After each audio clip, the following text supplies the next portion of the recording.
আগামীর বাংলাদেশ হবে ন্যায় বিচার, মানবাধিকার ও বাক স্বাধীনতার বে অফ বেঙ্গল কনভারসেশনে প্রধান উপদেষ্টা। রাষ্ট্র সংস্কারই মূল চ্যালেঞ্জ।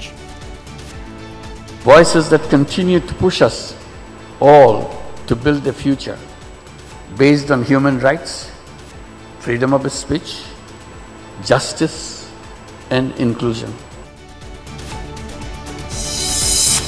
পঞ্চদশ সংশোধনীর মাধ্যমে কুলুষিত করা হয় সংবিধান, বললেন বদিউল আলম।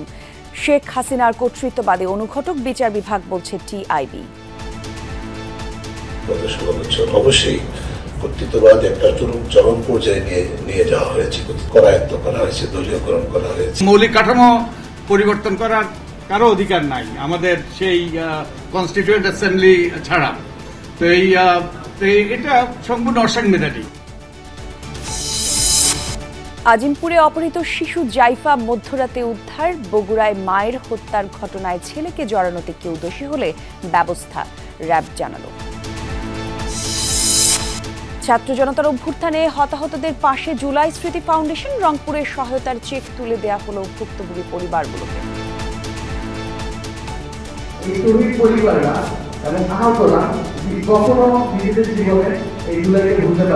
তাদেরকে পুনর্বাসনের জন্য যেভাবে তাদেরকে প্রশিক্ষণ দিতে হয় বা সহযোগিতা করতে হয় সেটা আমরা করব। শহীদ ফারহান ফাইয়াজ খেলার মাঠের নাম ফলক উন্মোচন। সাকিব ইস্যুতে চূড়ান্ত সিদ্ধান্ত নেবে বিসিবি, জানালেন যুব ক্রীড়া উপদেষ্টা।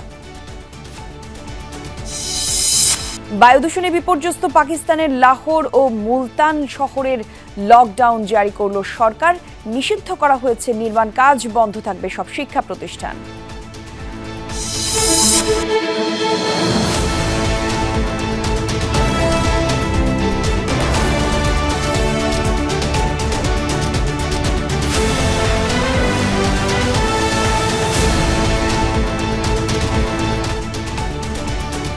আমন্ত্রণ দুপুরের বাংলাদেশের সঙ্গে আমি জান্নাতুল কলি আছি। শিরোনামগুলো দেখছিলেন শুরুতে।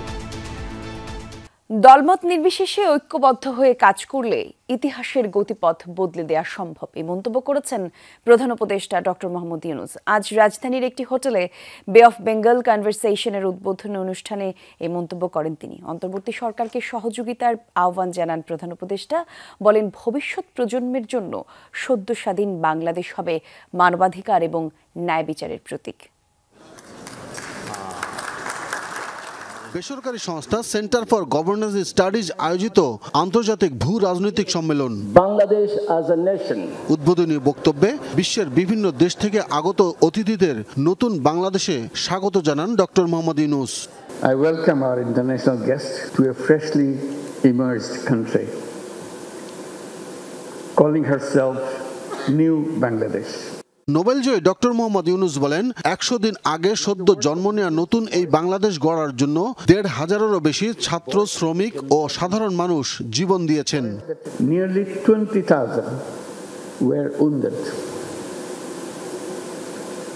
To this international gathering, let us pay respect to all those who sacrificed their lives, those who lost their limbs, eyes, and many physical capacities for the rest of their life, and those who are struggling with their lives right now in hospitals and care centers.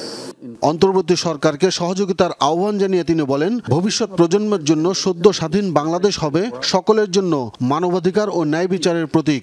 As we debate and share our thoughts in this gathering over the next few days, I encourage you to think how to build a new world, as our youth have set us on a path to create new Bangladesh. প্রধান উপদেষ্টা আরো বলেন, মানুষের কল্যাণে ইতিহাস বদলাতে হলে ঐক্যবদ্ধ হওয়ার কোনো বিকল্প নেই। To face forces far bigger than ourselves,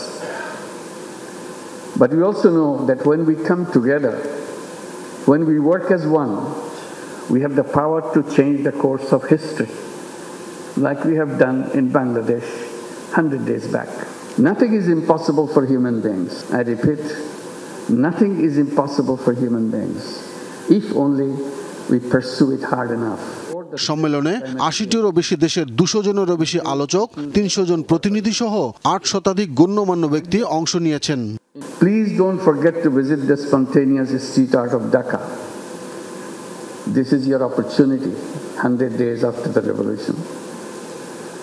These street arts document the emotions and bravery of the revolution. Take someone with you when you go to the streets who can translate the deep emotions of the youth expressed in Bangla. Abdullah Tuhin, Jamuna news, Dhaka. অন্তর্বর্তী সরকারের ১০০ দিনের প্রধান অর্জনগুলো তুলে ধরেছেন প্রধান উপদেষ্টা press সচিব শফিকুল আলম। নিজস্ব ভেরিফাইড ফেসবুক পেজে অধ্যাপক মোহাম্মদ ইউনূসের নেতৃত্বাধীন সরকারের গুরুত্বপূর্ণ অর্জনগুলো তুলে ধরেন। তার মতে মূল অর্জনগুলো হলো মসৃণ উত্তরণ, জুলাই আগস্টের গণহত্যার জন্য জবাবদিহি ও ন্যায় বিচার, বড় ধরনের অর্থনৈতিক পুনরুদ্ধার, সংস্কার রোডম্যাপ, বিপুল বৈশ্বিক সমর্থন, শূন্য দুর্নীতি, অস্থিরতা ও সংকটের দক্ষ এবং শান্তিপূর্ণ ব্যবস্থাপনা। তাছাড়া পররাষ্ট্রনীতিতে নতুন দিক নির্দেশনা এবং সাংস্কৃতিক পুনর্জাগরণ। তিনি বলেন, স্থানীয়ভাবে অস্থিরতার কারণে পোশাক খাত ক্ষতিগ্রস্ত হয়েছে, কিছু সমস্যা এখনো রয়েছে, কিন্তু সেসব রপ্তানি কার্যক্রমে প্রভাব ফেলেনি। প্রেস সচিব আরও বলেন, শেষ ১০০ দিনে সমাজে অভূতপূর্ব বিরোধী মত প্রকাশ করতে দেখা গেছে। গণতন্ত্র ভোটাধিকার থাকলে সংবিধানের সার্বভৌমত্ব রক্ষা ক্ষমতা থাকবে। এক্ষেত্রে পঞ্চদশ সংশোধনী বাতিল করে তত্ত্বাবধায়ক সরকার ব্যবস্থা সংবিধান ফিরিয়ে আনার প্রস্তাব দিয়েছেন সংবিধান নির্বাচন বিশেষজ্ঞ এবং আইনজ্ঞরা। জাতীয় প্রেস ক্লাবে ল রিপোর্টার্স ফোরামের সংবিধানের খসড়া প্রস্তাবনা নিয়ে ছিল আলোচনা সভা। বক্তারা বলেন, গণতন্ত্র এবং ভোটাধিকার থাকলে সংবিধানের সার্বভৌমত্ব থাকে। এক্ষেত্রে পঞ্চদশ সংশোধনী বাতিল করে তত্ত্বাবধায়ক সরকার ব্যবস্থা সংবিধানে ফিরিয়ে আনার প্রস্তাব দিয়েছেন সংশ্লিষ্টরা। অ্যাটর্নি জেনারেল বলেন, ভোটাধিকার নিশ্চিত করা গেলে সংবিধান নিয়ে সংকট হবে না। গণতন্ত্র না থাকলে কোনো প্রতিষ্ঠান ভালোভাবে কাজ করবে না। সংবিধান সংশোধন নাকি পুনর্লিখন, এই সিদ্ধান্তের ক্ষেত্রে রাজনৈতিক ঐক্যমতের উপর জোর দিয়েছেন বিচারপতি এম মতিন। নির্বাচন সংস্কার কমিশনের প্রধান বদিউল আলম মজুমদার বলেছেন, পঞ্চদশ সংশোধনীর মাধ্যমে 1/3 পরিবর্তন করে সংবিধান কুশলিত করা হয়েছে। এ সময় তিনি সংরক্ষিত নারী আসন বাতিলের দাবি তোলেন, কারণ এর মাধ্যমে প্রার্থীদের কাছে 25 কোটি টাকা চাওয়ার অভিযোগ রয়েছে। সংবিধানে ধর্মনিরপেক্ষতা রেখে অধিকার নিশ্চিতের সুপারিশ করেছেন সাবেক তত্ত্বাবধায়ক সরকারের উপদেষ্টা রাজা দেবাশিস রায়। পঞ্চদশ সংশোধনীর মাধ্যমে সংবিধানের 1/3 পরিবর্তন করা হয়েছে। এর মাধ্যমে এগুলোকে বেসিক স্ট্রাকচার, যে মৌলিক কাঠামোর মর্যাদা দেওয়া হয়েছে এবং মৌলিক কাঠামো পরিবর্তন করার কারো অধিকার নাই আমাদের সেই কনস্টিটিউয়েন্ট অ্যাসেম্বলি ছাড়া। স্থানীয় সরকার ব্যবস্থায় জনগণ অংশগ্রহণের জন্য তার স্বাধীন সার্বভৌম ক্ষমতা যাতে প্রয়োগ করতে পারে, সেই বিষয়টি নিশ্চিত করার জন্য যা যা করণীয় তাই করলেই আমার মনে হয় সেই সংবিধান সার্বভৌম হবে। 1972 সালে সংবিধান দিয়ে মুজিববাদকে কায়েম করতে আওয়ামী লীগ তাদের দলীয় এজেন্ডা এবং রাজনৈতিক দুরভিসন্ধি প্রকাশ ঘটিয়েছিল বলে অভিযোগ করেছেন এনডিএম চেয়ারম্যান ববি হাজ্জাজ। বনানীতে সংবিধানের সংস্কারে প্রস্তাবনা শীর্ষক এক মিডিয়া ব্রিফিংয়ে এই অভিযোগ করেন তিনি। বলেন, 72-এর সংবিধান বাংলাদেশের নির্বাচিত কোনো সংসদে হয়নি, হয়েছিল পাকিস্তান আমলে। আওয়ামী লীগ ক্ষমতা দীর্ঘায়িত করতে ইচ্ছামতো সংবিধান পরিবর্তন করে বলেও অভিযোগ করেন তিনি। বলেন, সংবিধান হবে দেশের জনগণের জন্য, সেখানে ব্যক্তি বিশেষ কোনো স্থান নেই, আর সেখানে ব্যক্তিকে অন্তর্ভুক্তি করলে তার পরিবার আওয়ামী লীগের মতো ক্ষমতার গেড়ে বসতে চাইবে। ভবিষ্যতে ফ্যাসিস্টের উত্থান ঠেকাতে ক্ষমতা বিকেন্দ্রীকরণের উপর জোর দেন তিনি। সংবিধানের যে কোনো ধারাকে সংশোধনযোগ্য করার দাবি জানান তিনি।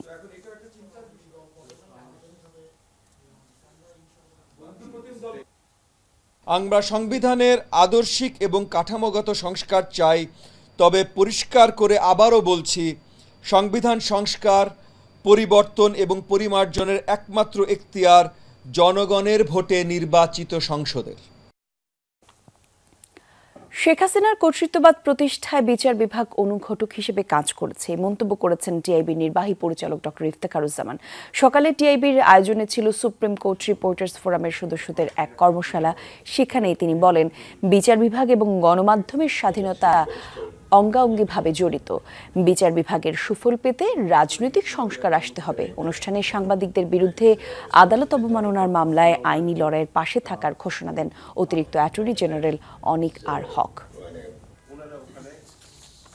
গত 16 বছর অবশ্যই কর্তৃত্ববাদ একটা চরম পর্যায়ে নিয়ে যাওয়া হয়েছে, করায়ত্ত করা হয়েছে, দলীয়করণ করা হয়েছে, পেশাগত দেউলিয়াপনা সৃষ্টি করা হয়েছে সকল ক্ষেত্রে সকল প্রতিষ্ঠানে। কিন্তু বিচার বিভাগ তার অন্যতম শিকার ও বিচারক, সেটা শিকার হয়েছে। আবার বিচারক সেখানে কর্তৃত্ববাদের বিকাশের অনুঘটক হিসেবে ভূমিকা পালন করেছে আনফরচুনেটলি।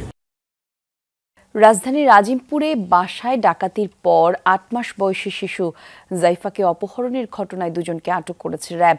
ব্রিফিংয়ে জানানো হয়, এই দুষ্কর্মের সাথে মোট 5 জন জড়িত। বাকিদের আটকের চেষ্টা চলছে। দুপুরে সাংবাদিকদের সাথে এক ব্রিফিংয়ে এই তথ্য জানান আইন এবং গণমাধ্যম শাখার পরিচালক লেফটেন্যান্ট কর্নেল মুনিম ফেরদৌস। শুক্রবার মধ্যরাতে র্যাবের একটি দল রাজধানীর মোহাম্মদপুরের নবীনগর হাউজিং এলাকায় অভিযান পরিচালনা করে। আরও জানান, পরিচালনার পর পরিকল্পনাকারী ফাতেমা আক্তার শাপলা এবং তার স্বামী সেলিম হোসেনকে চুয়াডাঙ্গা থেকে গ্রেফতার করা হয়। অপহৃত শিশু আরিসা জান্নাত জাইফাকে উদ্ধার করে তার পরিবারের নিকট হস্তান্তর করা হয়েছে। বিষয়টা এখন স্পষ্ট হয়নি, যেটুকু আমরা জানতে পেরেছি সেটুকু আমাদেরকে জানিয়েছি। বাট এখানে যে ভিকটিমের মা, তার সাথে তার বাবার কিছুটা মনোমালিন্য আছে এবং তারা প্রায় 4 মাস ধরে একসাথে থাকে না। অপহরণ করে তার কাছ থেকে মুক্তবান হিসেবে টাকা আদায় করে তাদের উদ্দেশ্য। বগুড়ায় নারী হত্যার ঘটনায় ছেলের রিমান্ডের বিষয়ে আইন শৃঙ্খলা বাহিনীর কোনো গাফিলতি থাকলে উপযুক্ত ব্যক্তির বিরুদ্ধে ব্যবস্থা নেওয়া হবে, জানিয়েছেন র্যাবের আইন এবং গণমাধ্যম শাখার পরিচালক লেফটেন্যান্ট কর্নেল মুনিম ফেরদৌস। দুপুরে প্রেস ব্রিফিংয়ে তিনি জানান, এই ঘটনার তদন্ত করা হবে। র্যাবের কারো গাফিলতি থাকলে আনা হবে জবাবদিহিতার আওতায়। এদিকে 3 দিনের রিমান্ড শেষ হয়েছে সাদের। আইনগত প্রক্রিয়া শেষে তাকে ছাড়া হবে বলে জানিয়েছে পুলিশ। সালমা হত্যার ঘটনায় বাড়ির ভাড়াটিয়া নারী সহ 3 জনকে এরই মধ্যে গ্রেফতার করেছে পুলিশ। তাদের মধ্যে স্বীকারোক্তিমূলক জবানবন্দি দিয়েছেন মুসলিম নামের এক ব্যক্তি।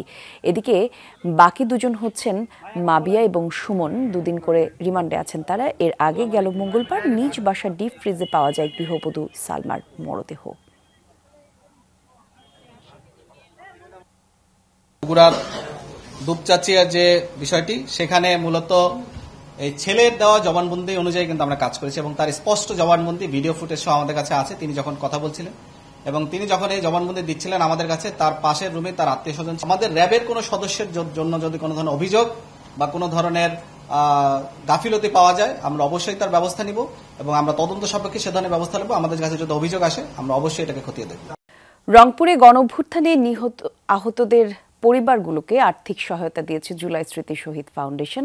সকালে জেলা শিল্পকলা একাডেমি মিলনায়তনে শুরু হয় সহায়তা প্রদান কার্যক্রম। এ সময় জুলাই স্মৃতি ফাউন্ডেশনের সাধারণ সম্পাদক সার্জিস আলম বলেন, নিহতদের পরিবার এবং আহতদের চিকিৎসা ও পুনর্বাসন নিশ্চিত করা না গেলে 24-এর আকাঙ্ক্ষা অর্জিত হবে না।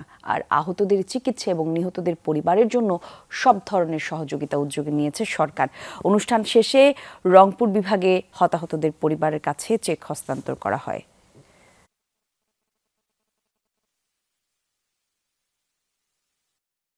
আমাদের আহত নিহতের যে সংখ্যাটা আমাদের কাছে আছে, এটা হচ্ছে 20 থেকে 25 হাজারের মতো আমাদের জানা মতে।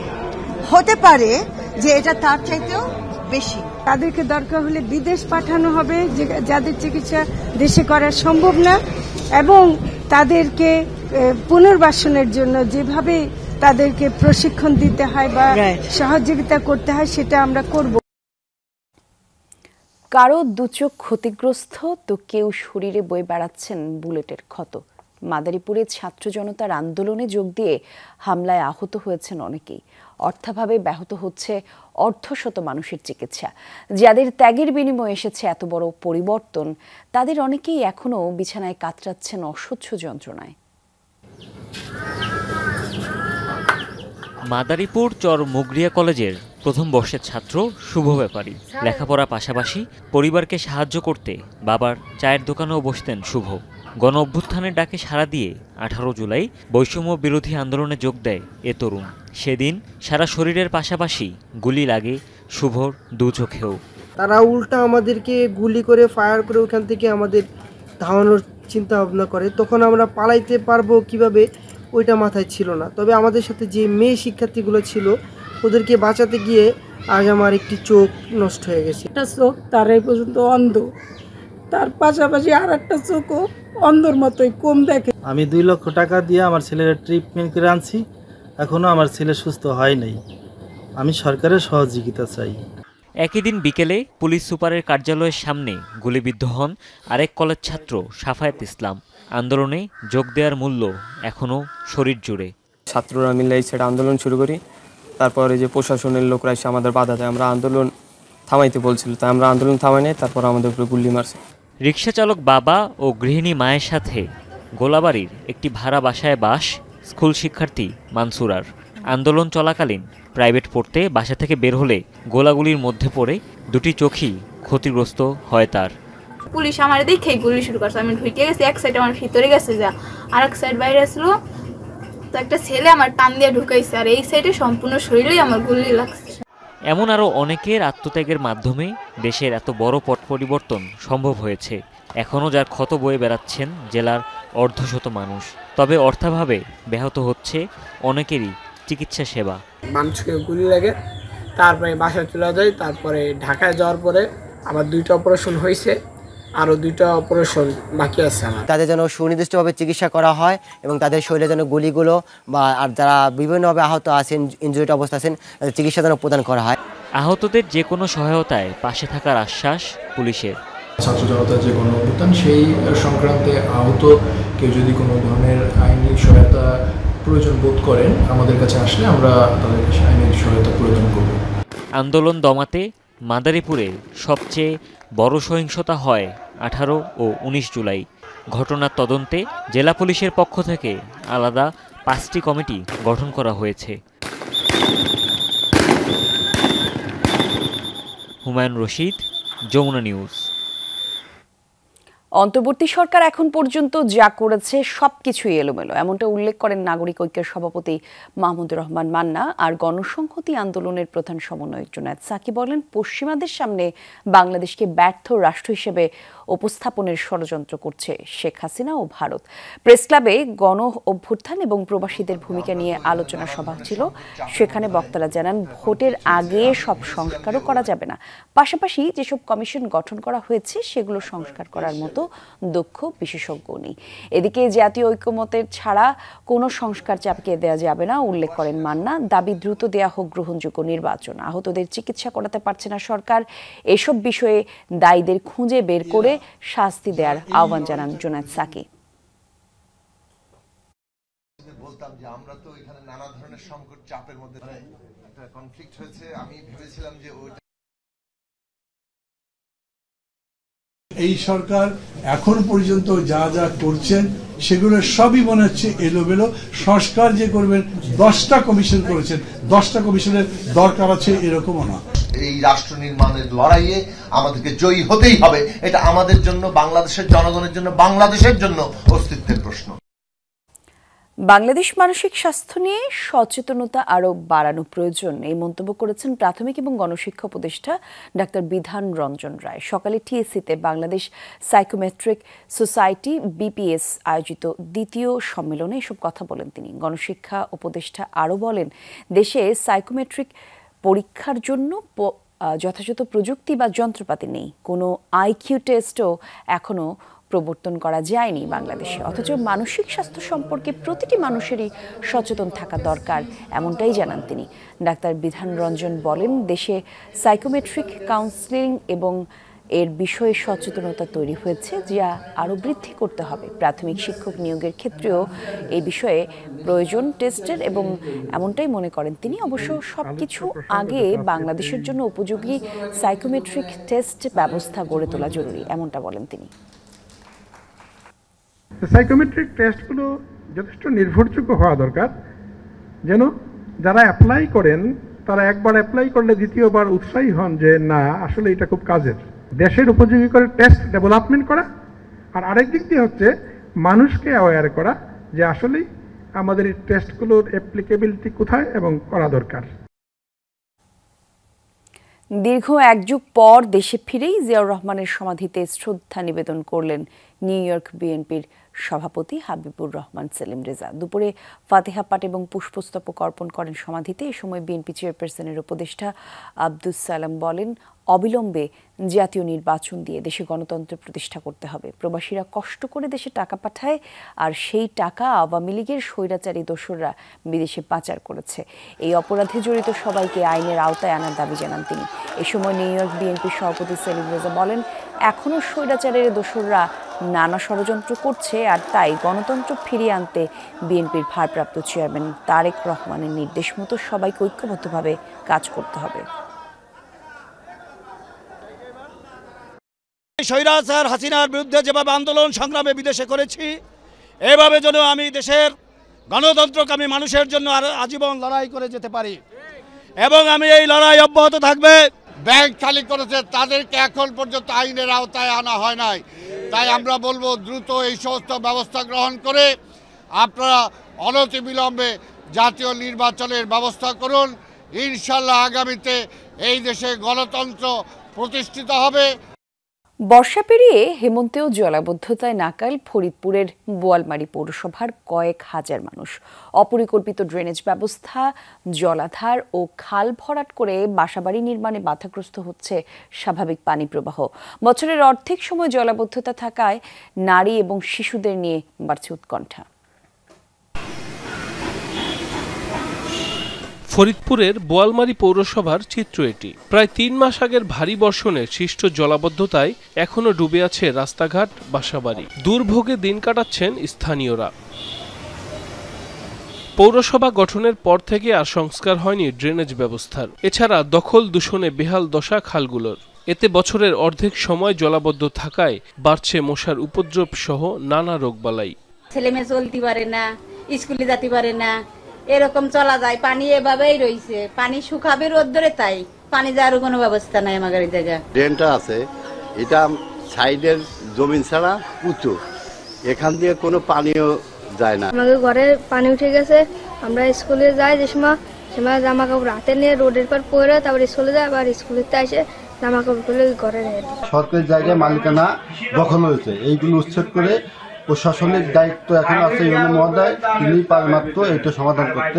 দায়িত্বভার গ্রহণের পর জলাবদ্ধ এলাকা পরিদর্শন করেছেন উপজেলা নির্বাহী কর্মকর্তা।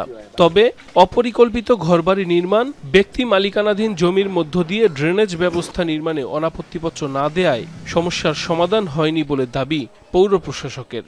আমরা যখন ড্রেনগুলো করতে যাচ্ছি, শেষ করতে যাচ্ছি, দেখি যে আমাদের মানুষের বাড়িঘর অপরিকল্পিত হওয়ার কারণে আমরা সেগুলো করতে পারছি না। কয়েক বছরের মধ্যে এই পুরো বোয়ালমারী পৌরসভা এরিয়ার সব জায়গায় জলাবদ্ধতার সমস্যার সমাধান হবে।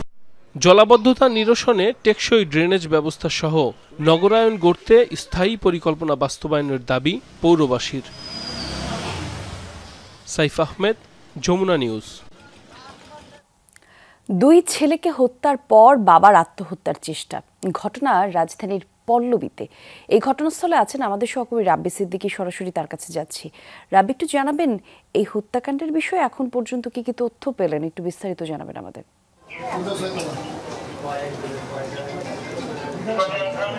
আমি আছি সে ঘটনাস্থলেই।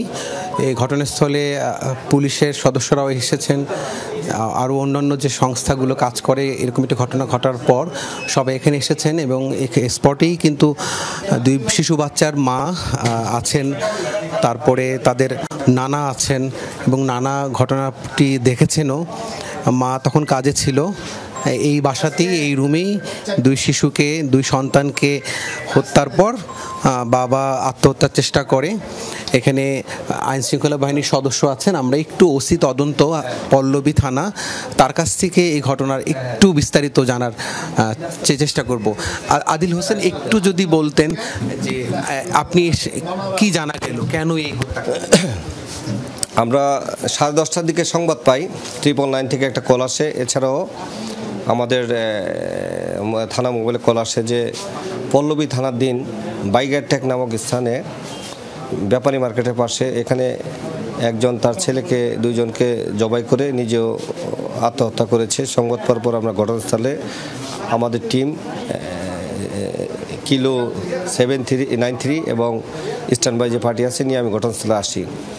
স্থানীয় লোকজনদের সহায়তায় ভিতরে এসে দেখি দুইটা ছেলে, একজনের নাম হচ্ছে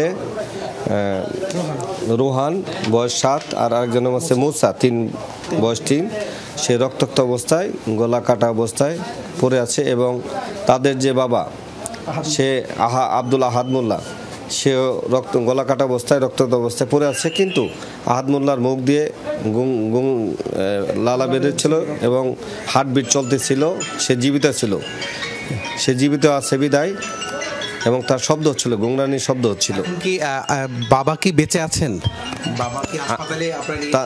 আমরা বাবা এবং সন্তান দুটোকে জীবিত আছে মনে করে প্রথমে কর্মীটোলা হাসপাতালে পাঠাই। পরে কর্মীটোলা হাসপাতাল থেকে তার বাবাকে জীবিত আছে বিদায় তাকে ঢাকা মেডিকেলে প্রেরণ করে। ঢাকা শুনছিলেন যে এখন তদন্ত চলছে একেবারেই প্রাইমারি অবস্থায়, আরও তথ্যপত্র সংগ্রহের কাজটি চলছে। ঘটনাস্থলে আছি এখন পর্যন্ত। এই 2 সন্তানের বাবা তিনি ঢাকা মেডিকেলে আছেন, যিনি আত্মহত্যা করার চেষ্টা করেছেন। বাকিটা আরও পরে জানানো যাবে। জি, আপনি তথ্য সংগ্রহ করুন। ধন্যবাদ আপনাকে রাব্বি। বিশেষ চাহিদা সম্পন্ন ব্যক্তিদের ক্রীড়াক্ষেত্রে সম্পৃক্ত করার আহ্বান জানিয়েছেন যুব এবং ক্রীড়া উপদেষ্টা আসিফ মাহমুদ সজীব ভূঁইয়া। শনিবার জাতীয় সংসদ ভবনের পশ্চিম প্রান্তে বিশেষ চাহিদা সম্পন্নদের জন্য শহীদ ফরহান ফাইয়াজের খেলার মাঠে নাম ফলক উন্মোচন করা হয়। উদ্বোধন অনুষ্ঠানে সব কথা বলেন যুব এবং ক্রীড়া উপদেষ্টা।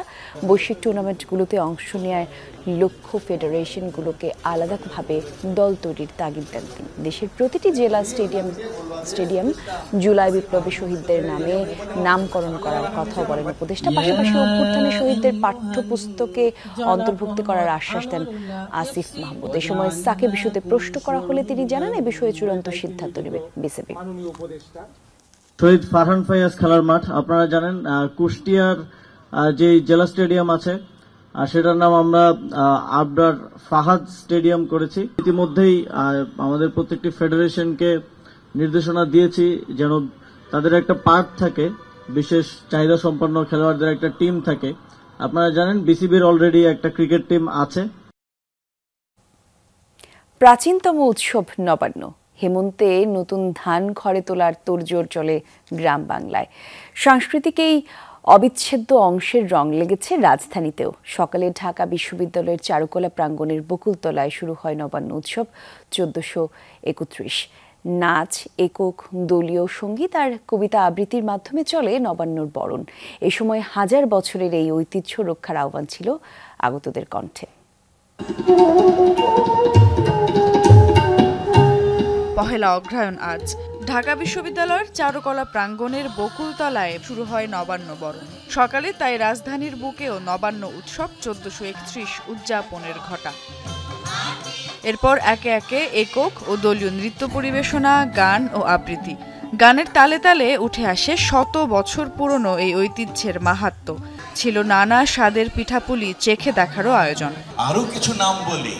আগে এক সময় নবান্নের মাধ্যমেই শুরু হতো গ্রাম বাংলার উৎসবের পর্ব। জাতি ধর্ম নির্বিশেষে এই উৎসব ছিল সবার।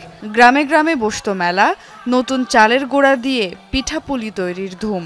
অনেক বাড়িতে আবার আতপ চালের গোড়া দিয়ে আঁকা হতো আলপনা। তবে এসব এখন কেবলই অতীত। আমাদের একটা প্রধান দায়িত্ব এই যে প্রাচীন উৎসবগুলো, বাঙালির যে সংস্কৃতি ধারাগুলো, এগুলোর জন্য বারবার আমাদের মাঝে ফিরে আসে এবং আমরাই যেন এটাকে ধরে রাখতে পারি। আমাদের এই বাঙালির প্রাণকে সতেজ রাখে এই সমস্ত নবান্ন সহ সমস্ত বাঙালির এই আয়োজন। অনুষ্ঠান হলে সবাই এখন বুঝতে পারবে যে আগের দিনে কেমন করে অনুষ্ঠান হতো। নতুন ধানের পিঠা খাই, সবাই উৎসব করি, এটা ধরে রাখার প্রয়োজন। দেশের ঐতিহ্য সম্পর্কে তরুণ প্রজন্মকে আরও আগ্রহী করে তোলাই এই আয়োজনের মূল উদ্দেশ্য বলে জানান আয়োজকরা।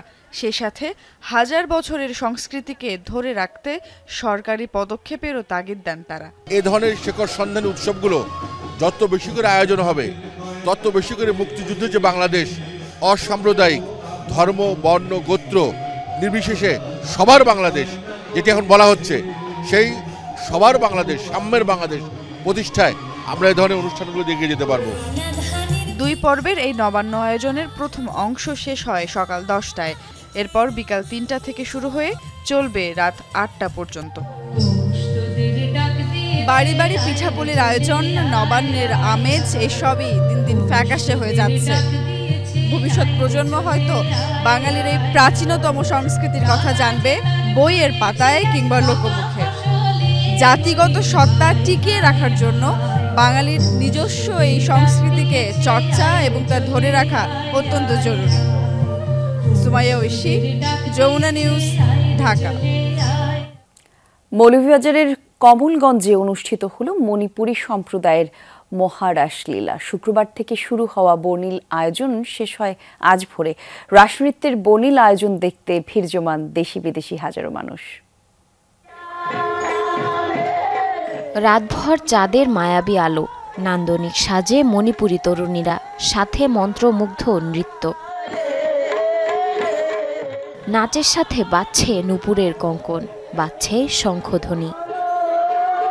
আজকের এই আয়োজনে আসলে আমরা মণিপুরী সম্প্রদায়ের লোকেরা এটিকে আমরা একটি ধর্মীয় উৎসব হিসেবে পালন করলেও বিভিন্ন সম্প্রদায়ের লোকেরা এখানে এসে জড়ো হয়েছেন। রাস মূলত এই যে আমাদের 2 ভাগে বিভক্ত হয়ে থাকে। সকালে আমরা রাখাল নৃত্য এবং রাতের বেলা আমরা রাস নৃত্য করি। এভাবে ভোর পর্যন্ত চলে আয়োজন, উপভোগ করেন হাজারো দর্শনার্থী। সাথে ভক্তদের আগমনে মহারাসলীলা উৎসব প্রাঙ্গণ পরিণত হয় মিলন মেলায়। আত্মীয় স্বজন, পরিজন, ভাই বোন সবাই এখানে আমরা একত্রিত হই, সবাই একসাথে রাস দেখি, উপভোগ করি। ভালো লাগে আমাদের। আর বন্ধু বান্ধবদের সাথে দেখা হয় মেলাতে এসে, আত্মীয় স্বজন, বন্ধু বান্ধব সবাই মিলেমিশে আমরা আনন্দ উপভোগ করি। কমলগঞ্জের মাধবপুর জোড়ামণ্ডপ ও আদমপুর কালচারাল কমপ্লেক্সে শুক্রবার দুপুর থেকে শুরু হয় আনুষ্ঠানিকতা। গোধূলি পর্যন্ত কৃষ্ণের বাল্যলীলা স্মরণে অনুষ্ঠিত হয় রাখাল নৃত্য। অংশ নেয় মণিপুরী সম্প্রদায়ের শিশু কিশোররা। রং বেরঙের সাজ আর বাদ্যের তালে তালে সৃষ্টি হয় অন্যরকম আবহের। আয়োজকরা জানান, শুধু নিজস্ব আচার নয়, সাংস্কৃতিক মেলবন্ধন আর অসাম্প্রদায়িক প্রতীক হয়ে উঠেছে মণিপুরীদের এই ধর্মীয় উৎসব।